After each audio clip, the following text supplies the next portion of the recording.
Comment trouver un point d'une courbe quand tu connais son abscisse ou son ordonnée?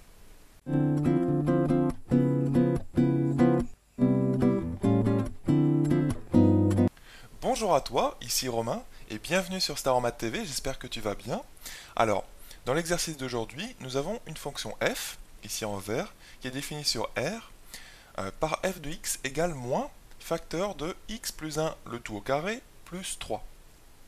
Donc on dit que CF et sa courbe représentative, c'est une notation, d'accord, on l'appelle comme ça, CF, c'est souvent comme ça qu'on l'appelle dans les exercices.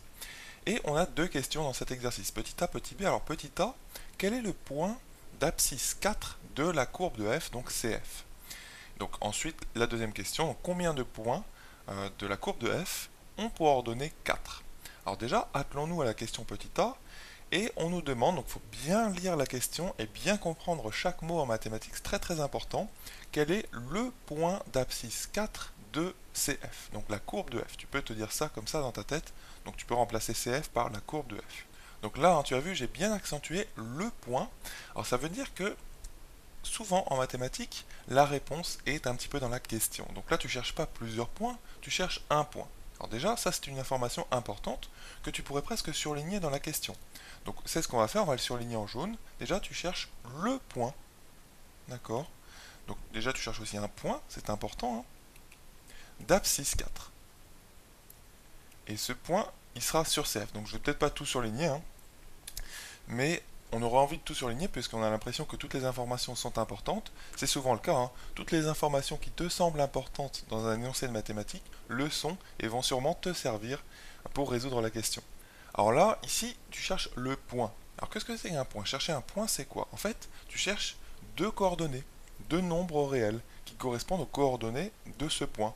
Et une fois que tu as deux coordonnées, hein, donc ce qu'on appelle l'abscisse, justement, et qu'on retrouve ici comme terme, puis l'ordonnée, c'est-à-dire le y, hein, l'abscisse c'est le x, l'ordonnée c'est le y, et bien dès que tu as ces deux coordonnées, tu peux placer le point dans le repère orthonormé. Alors, ici, donc tu cherches x et y, mais tu connais déjà x, c'est 4. Donc ce que tu peux dire, c'est que dans cette question A, eh bien ton point P, il a déjà comme abscisse 4. C'est tout à fait naturel, on te le dit dans l'énoncé. Alors maintenant, qu'est-ce que tu connais d'autre et qu'est-ce que tu cherches de ce point? Qu'est-ce qui te manque en fait? Eh bien il te manque son y, tout simplement. Tu vois, il va te manquer ce qu'on appelle son ordonnée. Et qu'est-ce qui va te permettre précisément de chercher l'ordonnée de ce point? Eh bien ce point, qu'est-ce que tu connais sur lui? Tu sais qu'il est d'abscisse 4. Ça, nous l'avons déjà utilisé, nous avons déjà exploité cette information, nous l'avons mis ici. Et tu sais aussi qu'il est sur CF. Donc on va quand même le surligner parce que c'est une information très importante. Donc tu sais que ce point, il n'est pas n'importe où sur ton plan, sur ta feuille, dans ton repère orthonormé, non, il est quand même sur la courbe de f.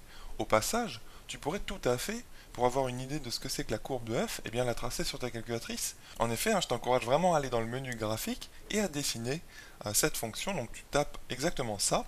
D'ailleurs, ça serait intéressant que tu me dises, à ton avis, quelle est la courbe, quelle est la nature de la courbe de cette fonction? À ton avis, quel type de fonction c'est ça? Bon, ça peut être intéressant de le savoir juste avant de tracer ceci sur ta calculatrice pour ne pas être étonné vraiment du résultat et pour t'attendre quand même à quelque chose. Donc là, tu sais que ce point, il est sur la courbe de f. Donc qu'est-ce que ça veut dire finalement sur son ordonnée? Eh bien son ordonnée, forcément, s'il est d'abscisse 4, eh bien c'est f de 4. Parce que n'importe quel point sur la courbe de f, il a comme coordonnées, donc les coordonnées c'est l'abscisse et l'ordonnée, il ne faut pas confondre ordonnée et coordonnées. Donc les coordonnées, je vais le mettre ici en noir, d'un point de f,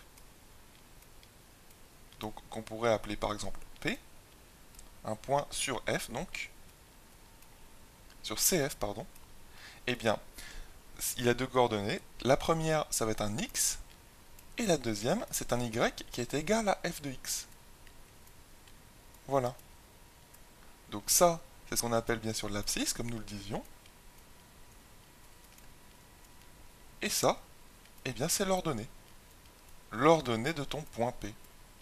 Et nous cherchons ici l'ordonnée, et vu que tu sais que ton point il est sur la courbe, eh bien forcément l'ordonnée c'est f de son x. Et donc, ici c'est f de 4. Donc ici, il va falloir calculer f de 4, parce que tu ne vas pas laisser Ça comme ça, il faut quand même le calculer vu que tu as l'expression de f de x. Il te suffit donc de remplacer x ici par 4 pour obtenir l'ordonnée, donc le y, de notre point. Donc ici c'est ce qu'on va faire, et on va calculer f de 4. C'est ce qu'on appelle aussi f de 4, l'image de 4 par la fonction f. D'accord? C'est l'ordonnée du point correspondant. Donc abscisse et ordonnée, ça correspond au point sur la courbe en fait. Hein, c'est géométrique comme notion. D'accord? Et image, antécédent, c'est des notions qui sont plus liées au calcul. Donc là, f de 4, eh bien, c'est égal à moins. Je ne fais que remplacer en fait x par 4. Je mets des parenthèses. Donc 4 plus 1, le tout au carré, plus loin, plus 3. Bon bah là c'est très simple, hein, tu ne vas pas utiliser l'identité remarquable. Pourquoi? Parce que là tu as un calcul sans lettres. Donc en fait il suffit de faire le calcul dans la parenthèse. 4 plus 1 ça fait 5. Donc ça va te donner moins 5. Alors si tu veux tu peux laisser les parenthèses, mais tu vas voir que tu peux les enlever. Moins 5 au carré plus 3. Et donc ici, pour continuer, eh bien ce n'est pas moins 5 qui est au carré, c'est juste 5. Hein. C'est pour ça que les parenthèses, quelque part, je voulais les garder pour te montrer que c'est juste 5 qui est au carré.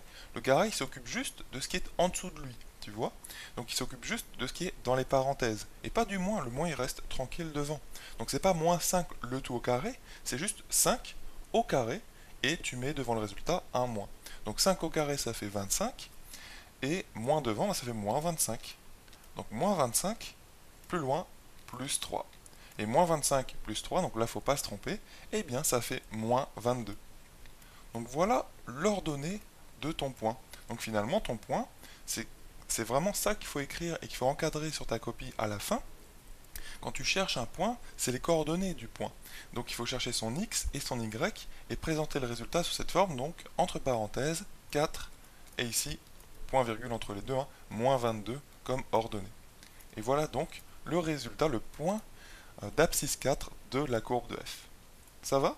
Tu as vu, c'est pas très compliqué. Hein. Quand tu connais l'abscisse d'un point, en résumé, qui est sur une courbe, eh bien son ordonnée c'est forcément f de son abscisse, f de x. Voilà un petit peu la définition de ce que c'est qu'un point sur une courbe.